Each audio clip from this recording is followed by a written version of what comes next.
The large conference room on the Vidian flagship fell silent as the surveillance footage played on the main screen.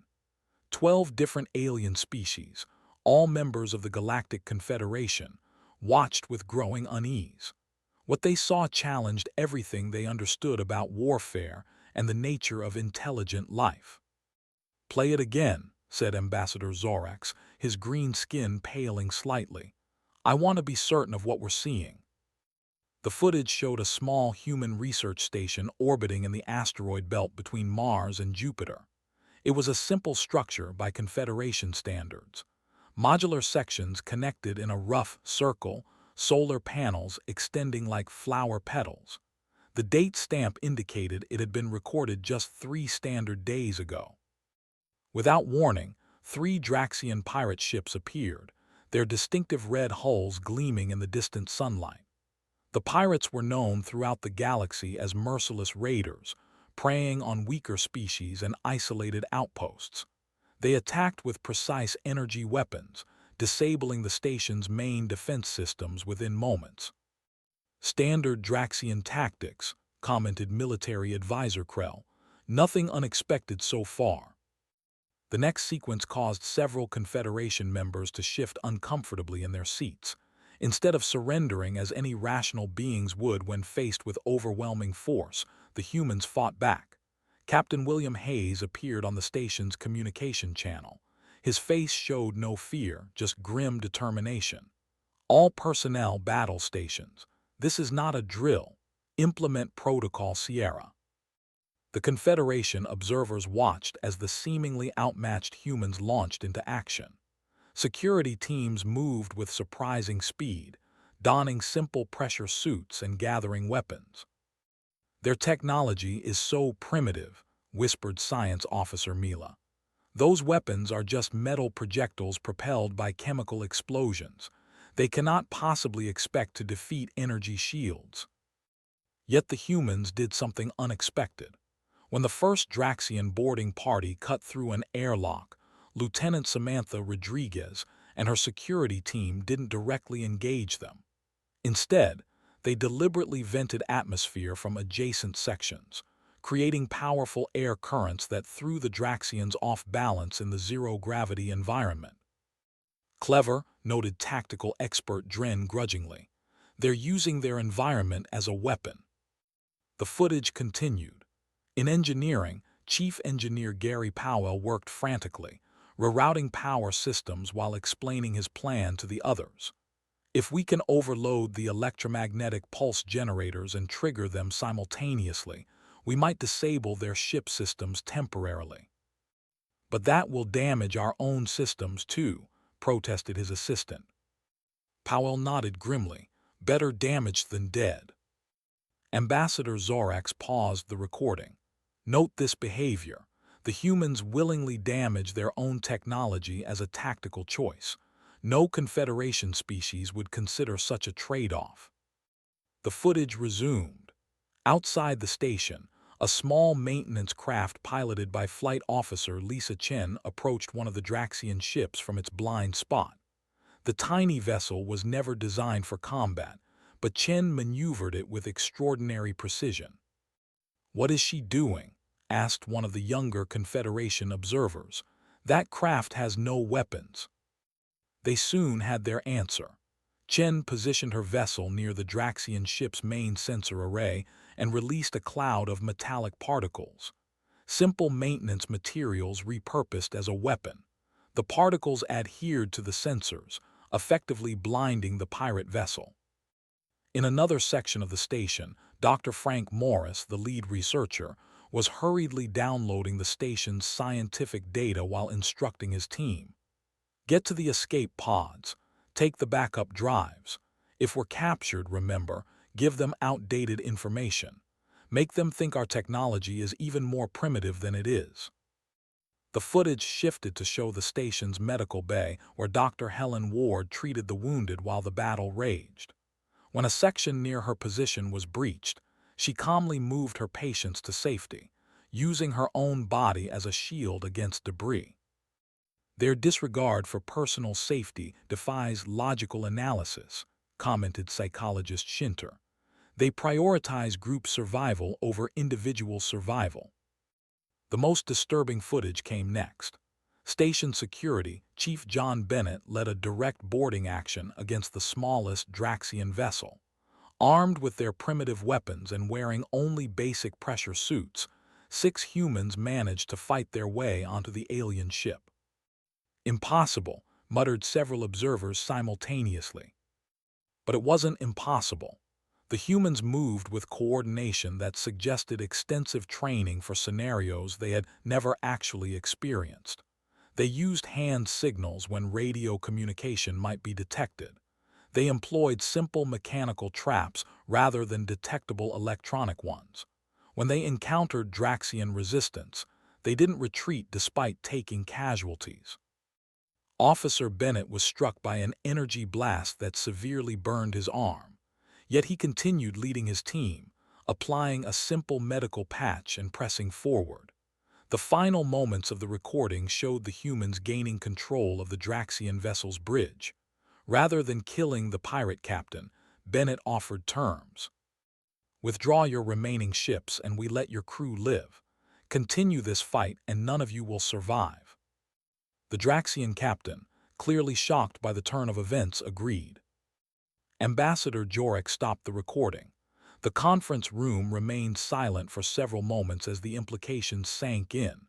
This changes our assessment, he finally said.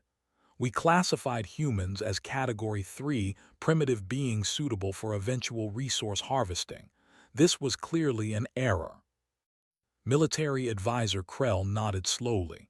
They lack our technology, but their tactical thinking is unsettling. They improvise, adapt, sacrifice. They continue fighting when our probability models would indicate surrender as the only logical choice.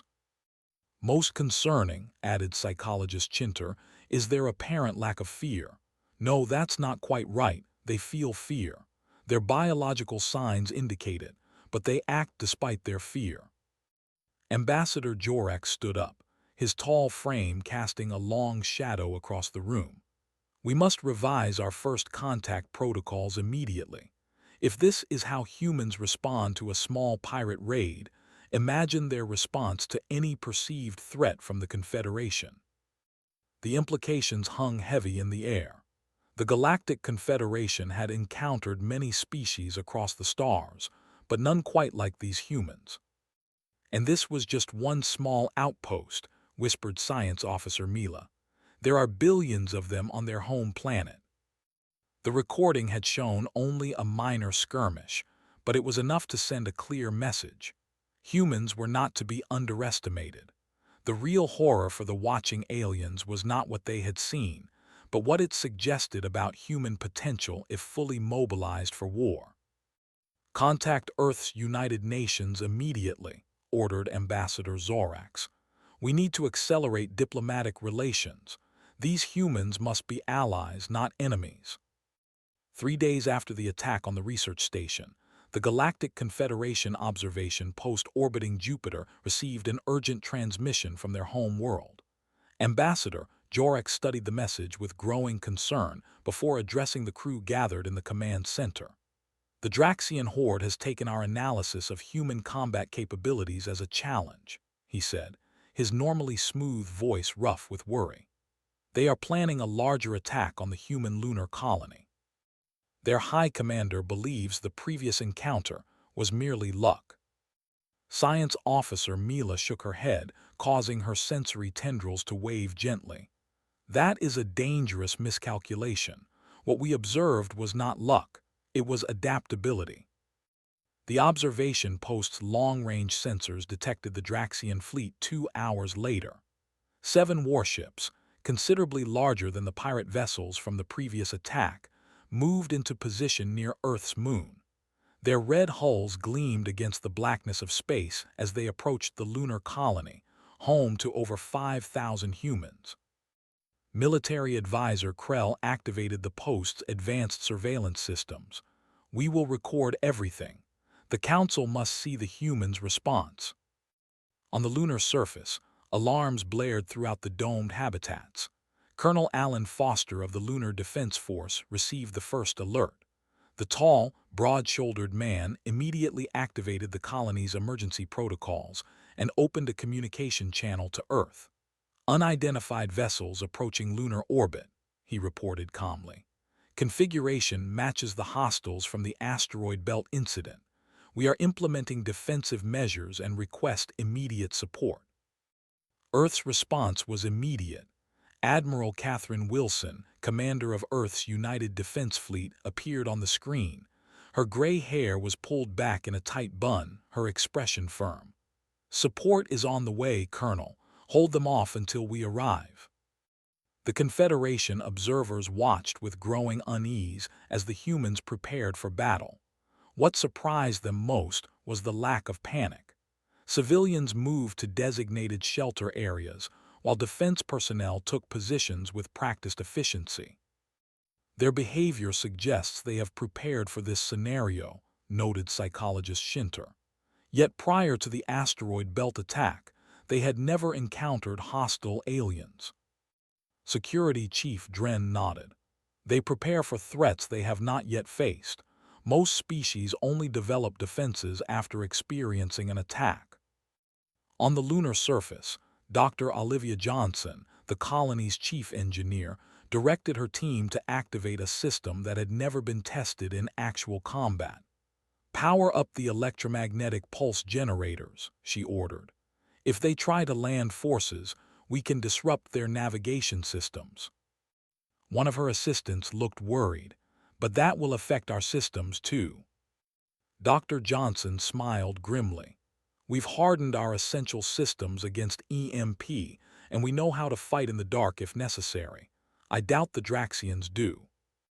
The Draxian fleet began their attack with a series of energy weapon blasts aimed at the colony's main power facility.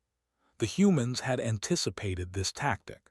The visible power generators were actually decoys, with the real power systems buried deep beneath the lunar surface. Colonel Foster's voice came through the colony's communication system. "All units, implement Operation Flank. Air support, you are cleared to launch."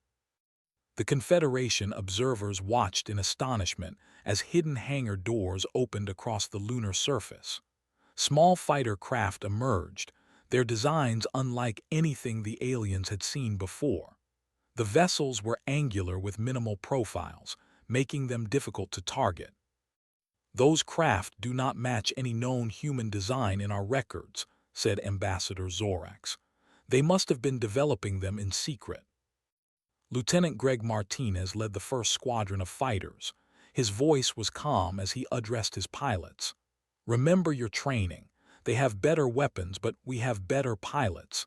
Use the moon's low gravity to your advantage." The human fighters executed maneuvers that seemed to defy physics, using the moon's cratered surface as cover and emerging to fire quick bursts from their rail guns before disappearing again. The Draxian ships, designed for space combat, struggled to track the nimble human vessels in the chaotic environment close to the lunar surface. When one Draxian ship descended too low in pursuit, Dr. Johnson triggered the EMP generators. The pulse disabled the alien vessel's navigation systems, causing it to crash into a crater. From Earth, Admiral Wilson's defense fleet approached. It was a hastily assembled collection of military vessels and retrofitted civilian ships. By Confederation standards, it should have been no match for the Draxian warships. But the aliens were beginning to learn that human standards were different. "All ships, this is Admiral Wilson. Remember your training and stick to the plan. The Draxians have better technology, but we have surprise on our side. They don't know what we've been preparing." The Earth fleet split into 3 groups as they approached the moon. The largest group engaged the Draxian fleet directly, while a smaller, faster group circled behind to attack from the rear. The third group, consisting of the smallest vessels, remained in reserve. "A classic pincer movement," commented military advisor Krell. "Basic but effective." When the battle was fully joined, the humans revealed their surprise. The small reserve vessels launched what appeared to be simple metal containers toward the Draxian ships. The containers attached to the hulls, and then released clouds of nanobots, tiny machines that began eating through the alien vessel's sensor arrays and weapon systems. Nanoscale warfare, whispered Science Officer Mila. We thought they were decades away from such technology. Captain Samantha Rodriguez commanded one of Earth's largest vessels. When her ship took a direct hit that damaged the bridge, she remained at her post despite a serious injury to her arm. Keep firing, she ordered her crew. We need to hold them until the nanobots do their job. The Draxian commander, realizing his force was in danger of being defeated, ordered his remaining ships to target the lunar colony directly. If they couldn't win, they would at least cause massive civilian casualties. Colonel Foster saw the threat immediately. Without hesitation, he ordered the colony's last line of defense activated, a prototype energy shield that covered the main habitat domes. The power requirements were enormous, forcing the colony to shut down all other systems. In the darkness of the powered-down colony, medical officer Dr. Richard Wells continued performing surgery on an injured defender, working by the light of chemical lamps and relying on manual instruments when the electronic ones failed. Almost like field medicine in the old days, he commented to his assistant as they worked. My grandfather was a combat medic. He taught me to be ready for anything. The battle reached its climax when the nanobots finally disabled the weapons on the Draxian flagship. Admiral Wilson offered terms of surrender, which the Draxian commander grudgingly accepted. In the Confederation observation post, Ambassador Zorax watched the conclusion of the battle with a mixture of relief and deep concern. The Council must see this immediately, he said. We must reevaluate everything we thought we knew about humans. What troubles you most, Ambassador? Asked psychologist Shinter. Zorax gestured toward the view screen where Admiral Wilson's fleet was securing the captured Draxian vessels. Not just their victory against superior technology, but how they achieved it. They combined ancient tactics with innovative technology. They prepared for threats they had never encountered. And most disturbing of all, he paused, they fight harder when protecting others than when protecting themselves. News of the lunar battle spread quickly through the Galactic Confederation. The Emergency Council meeting on the Confederation home world drew representatives from all 12 member species. Ambassador Zorax presented the battle footage with commentary from his observation team. When the presentation ended, High Counselor Vexna, the eldest of the Arcturine species, broke the stunned silence. In all my 300 cycles, I have never witnessed such disturbing combat behavior. The humans should not have won either engagement, said Defense Minister Kroll. Their technology is primitive compared to Draxian weaponry, yet they prevailed twice. Tactical analyst Pell brought up a holographic display showing human battle formations. They use strategies developed for their ancient ocean warfare. They adapt old ideas to new environments instead of developing proper space combat doctrine. Ambassador Zorax nodded, and that is precisely why they are dangerous. They think differently than we do. They do not follow expected patterns. While the Confederation Council debated, the Draxian horde was planning its revenge. High Commander Krex addressed his war council aboard their massive flagship. His red scales flushed darker with anger as he spoke. Twice we have been humiliated by these primitive beings, he growled. No more testing, no more small engagements. We will launch a full attack on their home world. The humans will learn what it means to challenge the Draxian horde. On Earth, the United Nations Security Council convened an emergency session. Admiral Catherine Wilson presented her analysis of the two battles against the Draxians. President Stephen Clark listened carefully before addressing the gathered representatives.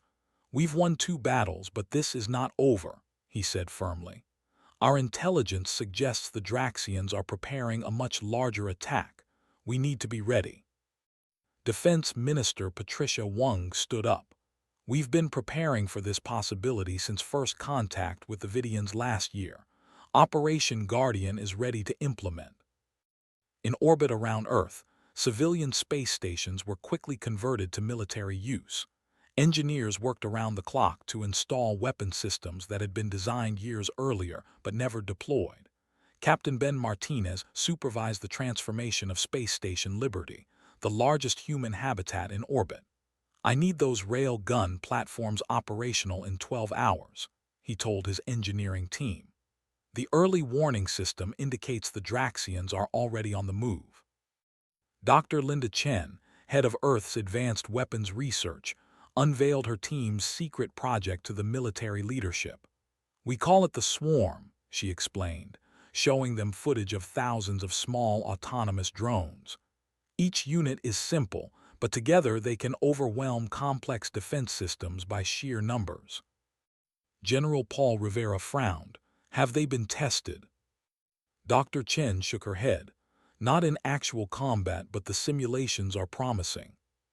"Good enough," said General Rivera. "Get them ready for deployment." The Confederation observation post detected the approaching Draxian fleet 3 days later. Ambassador Zorax immediately sent warning to the Council. 23 warships detected. This is no longer a border skirmish. This is an invasion force. Psychologist Schinter looked troubled. "Should we warn the humans?" Military advisor Krell shook his head. "Our directive is clear. We observe only. We must not interfere." But Ambassador Zorax had been studying human behavior. "I believe they already know." He was right. Earth's early warning system, a network of stealth satellites extending to the edge of the solar system, had detected the Draxian fleet. Admiral Wilson addressed the combined Earth Defense Forces from her command center beneath the Pacific Ocean. "This is what we've been preparing for," she said, her voice calm and determined. "The Draxians believe their superior technology guarantees victory. They're wrong. What they have in technology, we will match with ingenuity and determination." Colonel Steve Jackson led the first line of defense, a fleet of seemingly unarmed transport vessels positioned in the path of the approaching Draxians. When the alien fleet came within range, the transports deployed their cargo, thousands of space mines disguised as debris. The Draxian advance guard hit the minefield first. Explosions rippled across the front of their formation, disabling 3 ships and damaging several others. The main fleet slowed, giving Earth's defenders precious time. Captain Maria Alvarez commanded the stealth vessel Shadow. Her mission was to get close enough to the Draxian flagship to deploy Dr. Chen's swarm. As her ship slipped between the massive alien vessels, she spoke quietly to her nervous crew. "Steady, everyone. We've trained for this. They can't see us if we maintain our current speed and trajectory." In the Confederation observation post, the aliens watched with growing disbelief. Science officer Mila pointed to her sensor readings. "The humans have developed functional stealth technology. They're using sensor-absorbing materials we thought were beyond their metallurgical capabilities." The battle escalated quickly. Earth's main defense fleet engaged the Draxians in Jupiter's orbit. The human vessels were outnumbered and outgunned, but they used the gas giant's powerful gravity and radiation belts to their advantage. Fighter squadrons led by Major Eric Powell drew Draxian ships into tight pursuit courses that brought them dangerously close to Jupiter's atmosphere. "Pull up at the last possible second," Major Powell instructed his pilots. "Their ships are heavier than ours. They can't pull out of the dive as quickly." 3 Draxian cruisers were lost to Jupiter's crushing gravity before the others changed tactics. Meanwhile, Captain Alvarez's Shadow had reached its target. "Deploy the swarm," she ordered. Thousands of small drones poured from her ship's cargo bay, heading toward the Draxian flagship. Each drone was barely larger than a human hand but carried a small explosive charge and sophisticated targeting systems. The Draxians, used to defending against large weapons, were unprepared for this form of attack.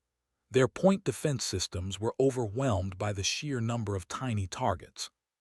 The drones penetrated the flagship's outer defenses and targeted its sensor arrays, weapon systems, and engine controls. High Commander Krex roared in anger as his bridge displays went dark. "What is happening?" Some kind of small attack drones, reported his second-in-command. They're everywhere. Our systems are failing. In the Confederation observation post, the aliens watched the innovative attack with a mixture of horror and fascination. Military advisor Krell shook his head in disbelief. They're using a biological model for warfare, he said. Like insect swarms from their planet. No civilized species would consider such a tactic. It's primitive yet effective, noted Ambassador Jorax. The tide of battle turned as the crippled Draxian flagship lost coordination with the rest of the fleet. Admiral Wilson seized the opportunity, ordering her reserve forces into action.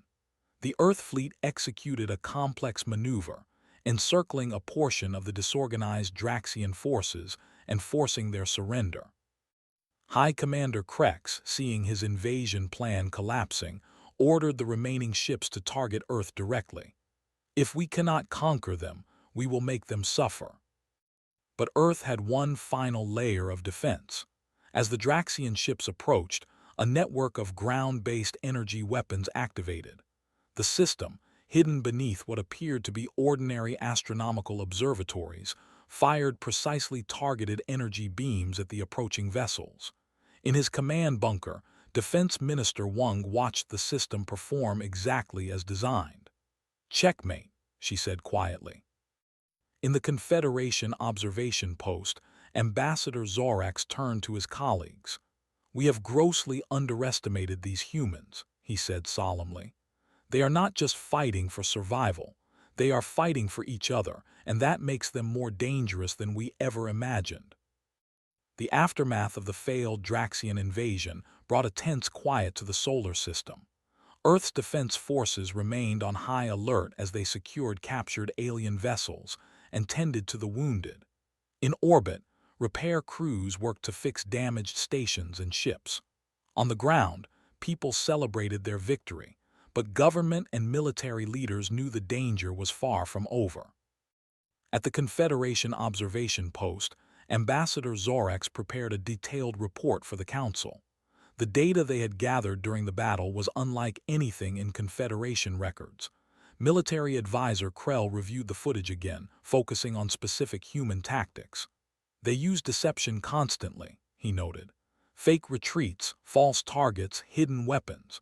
No honorable species fights this way." Science officer Mila disagreed. "It's not about honor for them.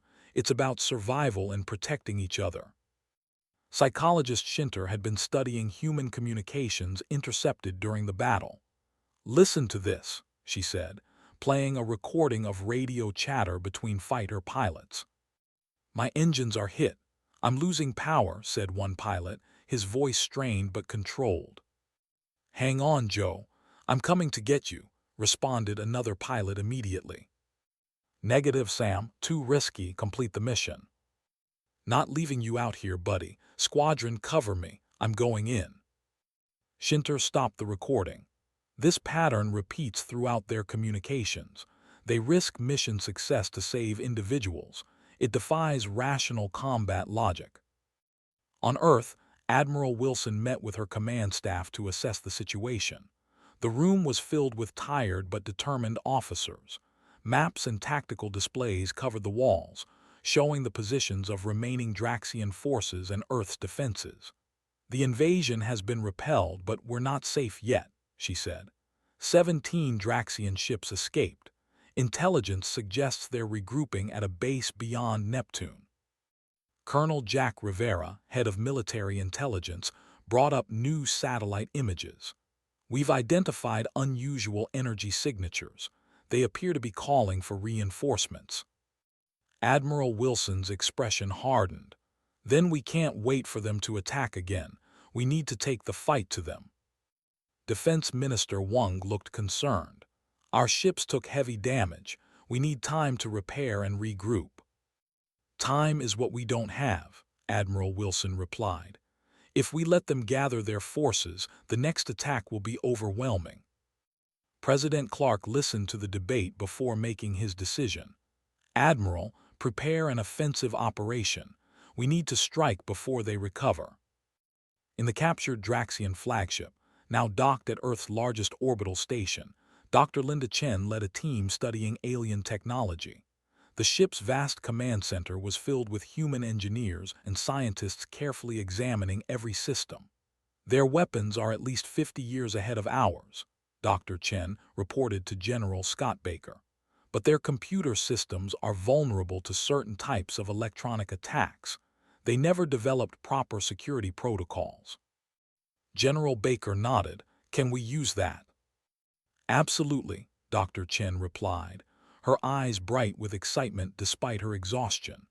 We're developing a virus that can disable their navigation systems, if we can deploy it before they launch another attack. Dr. Chen's assistant, Alex Ward, looked up from a console. We've cracked their communication codes. We can listen to everything they say and they won't know it. In their hidden base beyond Neptune, the Draxian survivors licked their wounds. Sub-Commander Var, now in charge after High Commander Krex's capture, addressed his captains. Our forces are coming, he assured them. 3 battle fleets will arrive within 7 rotations.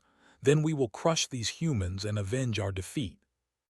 What the Draxians didn't know was that every word was being monitored by Earth's intelligence services.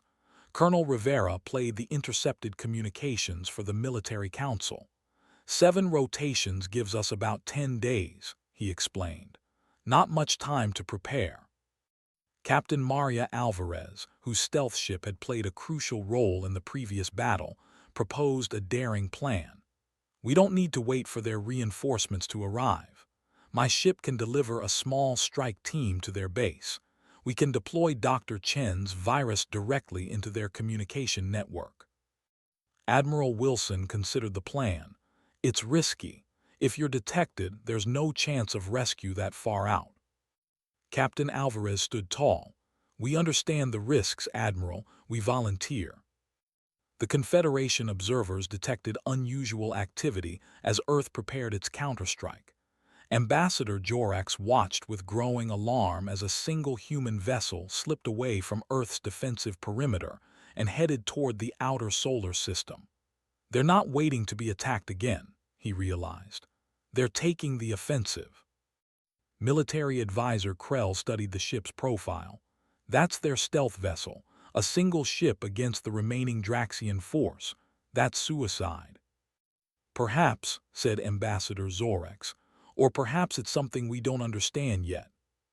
The shadow moved through space like a ghost, its advanced stealth systems hiding it from Draxian sensors. Captain Alvarez and her crew maintained strict silence as they approached the enemy base. With her was a small team of specialists led by Lieutenant Peter Russell, an expert in electronic warfare. We'll have one chance at this, Lieutenant Russell told his team as they prepared their equipment. Once we deploy the virus, we'll have 3 minutes to get back to the ship before they detect us. The Draxian base, constructed from the remains of several damaged ships, orbited a small moon. Security was minimal. The Draxians believed themselves safely hidden and were focusing their resources on repairs. This overconfidence would be their undoing. The shadow approached the base from the dark side of the moon, using its natural cover. Once in position, Captain Alvarez gave a simple order: launch the insertion team. Lieutenant Russell and 3 specialists left the ship in small one-person pods designed for absolute stealth. They navigated to a maintenance airlock on the outer ring of the Draxian base. Using tools reverse-engineered from captured Draxian technology, they bypassed the security systems and entered the base undetected. In the Confederation observation post, the aliens watched with astonishment. Science officer Mila could barely believe what she was seeing. They sent 4 individuals against an entire base. The probability of success is virtually 0. Inside the base, Lieutenant Russell's team moved with practiced precision. They located a central computer node and connected Dr. Chen's device, a small, innocuous-looking box that immediately began uploading the virus into the Draxian network. 60 seconds, whispered Lieutenant Russell. watching the progress bar on his tablet. A Draxian patrol passed nearby. The humans froze, pressing themselves into shadows. The patrol passed without noticing them. 90 seconds, Lieutenant Russell updated. Almost there. The virus completed its upload. Immediately, Draxian systems throughout the base began to fail. Alarms sounded, but the emergency protocols activated by the virus sent the Draxians to the wrong sections of the base, away from the human infiltrators. Mission accomplished, Lieutenant Russell reported via a secure tight beam transmission, returning to extraction point. The team made it back to their pods and launched just as the Draxians realized what had happened. By the time the aliens organized a proper response, the shadow was already gone, slipping away into the vastness of space. In the Confederation observation post, the aliens were silent. Finally, Ambassador Zorak spoke. They sent 4 individuals on what should have been a suicide mission. Those humans knew they might not return, yet they volunteered. "I do not understand," admitted military advisor Krell. "That," said Ambassador Zorax, "is exactly what makes them so dangerous." The virus deployed by Lieutenant Russell's team spread through the Draxian communication network with devastating efficiency. Not only did it disable the systems at their base beyond Neptune, but it also transmitted false information to the approaching reinforcement fleets. The Draxian battle groups received coordinates that would scatter them across the solar system, making them easy targets for Earth's defense forces.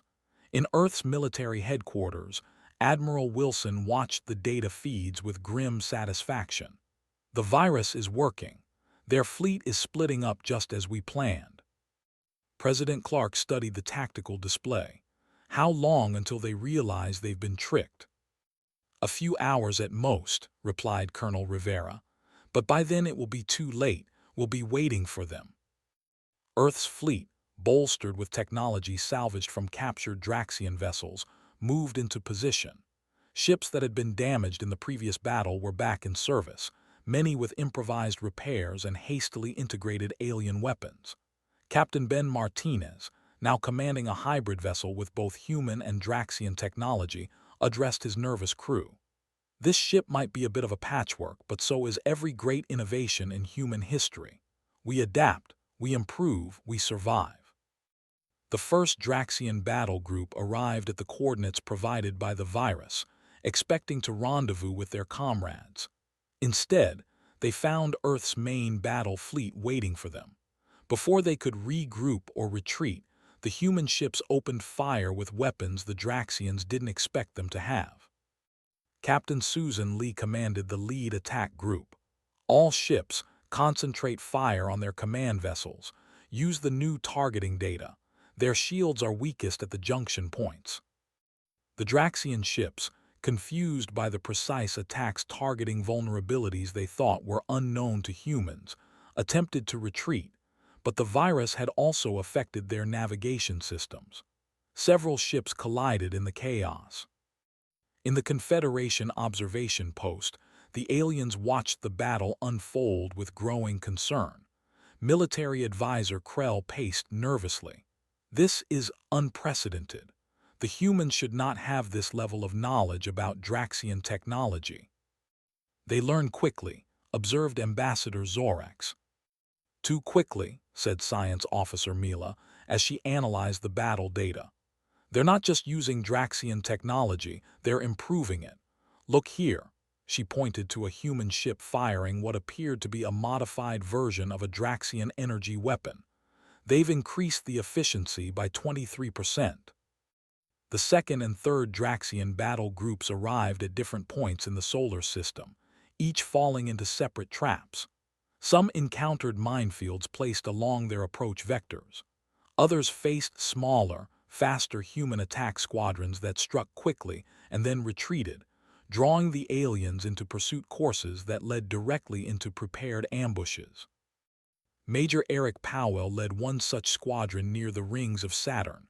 "Just like we practiced," he told his pilots. "Hit and run. Draw them into the ring plane, then break off. The mines will do the rest.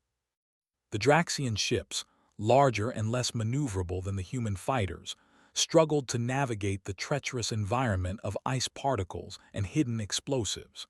3 cruisers were destroyed before the others recognized the trap. Back on Earth, Dr. Linda Chen monitored the effectiveness of the virus. "It's starting to degrade," she reported. "Their systems are adapting faster than we anticipated."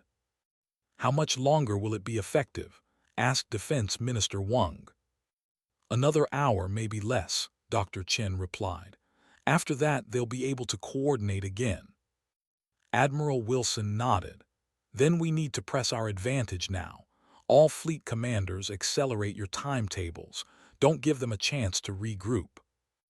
The battles raged across the solar system, from the orbit of Mercury to the distant reaches beyond Neptune. Unlike the previous engagements, which had been defensive in nature, now the humans were on the offensive. They fought with a controlled aggression that stunned the watching Confederation observers. "There's a pattern to their attacks," noted tactical analyst Pell, who had joined the observation team. "They're not trying to destroy the Draxian forces completely. They're hurting them." Ambassador Zorak studied the tactical display. "You're right. They're pushing all the surviving ships toward a single location. But why?" The answer became clear as the scattered Draxian vessels, retreating from multiple failed engagements, gathered near the orbit of Mars. Waiting for them was Earth's newest weapon, deployed for the first time. 6 large space stations arranged in a hexagonal pattern activated powerful energy beams that connected to form a containment field. Dr. Peter Grant, the lead scientist behind the project, explained to President Clark as they watched from the safety of Earth orbit. "The field is based on principles we learned from studying Draxian shield technology, but we've modified it. Instead of keeping things out, it keeps things in." The trapped Draxian ships fired desperately at the energy barrier, but their weapons had no effect. After several futile attempts to break free, the Draxian fleet commander opened a communication channel to Earth. Admiral Wilson received the transmission. The alien commander's scaled face filled the screen, his expression a mixture of rage and disbelief. "How is this possible? You are a primitive species. You should not have this technology." Admiral Wilson's reply was calm. "We adapt. It's what humans do best." After a tense negotiation, the Draxians agreed to surrender terms. Their remaining ships would be allowed to leave the solar system with minimal crews, never to return. The rest of their personnel would remain as prisoners until formal peace terms could be arranged. The Draxian commander had little choice but to accept. In the Confederation observation post, Ambassador Zorax finalized his report to the Council. The implications were clear and disturbing. Humans were not just another emerging species to be carefully guided into the galactic community. They represented something entirely new, a civilization that could absorb and improve upon advanced technology at an alarming rate, and possessed a form of warfare unlike anything seen before. "We must reassess everything," he told his colleagues. "The humans don't fight like us. They don't think like us. Traditional models of species development don't apply to them." Psychologist Shinter had been unusually quiet throughout the final battle. Now she spoke. "Do you know what disturbs me most? Not their adaptability or their unusual tactics. It's what they did after achieving victory." She brought up footage showing human medical teams treating wounded Draxian prisoners. They fight with terrifying efficiency, but then they show mercy to the same beings who tried to destroy them. "I cannot reconcile these behaviors." Military advisor Krell nodded slowly. "That is precisely what makes them dangerous." As Earth celebrated its victory, Admiral Wilson stood alone in her office, looking out at the night sky. The stars seemed different now, knowing what was out there. President Clark found her there and joined her at the window. "We've won," he said. "Earth is safe." Admiral Wilson shook her head slightly. "For now, but we've revealed ourselves to the galaxy. The Draxians won't be the last aliens we encounter." Are you concerned? She turned to face him. No, I'm hopeful. We've proven something important today. What's that? That humanity belongs among the stars. Not because we're peaceful or perfect, but because we're survivors. We adapt, we learn, and when necessary, we fight. Unknown to either of them, Ambassador Zorax had come to the same conclusion. His final recommendation to the Confederation Council was simple and direct. Do not engage humans in warfare. Offer them membership instead. Better to have these terrifying warriors as allies than as enemies.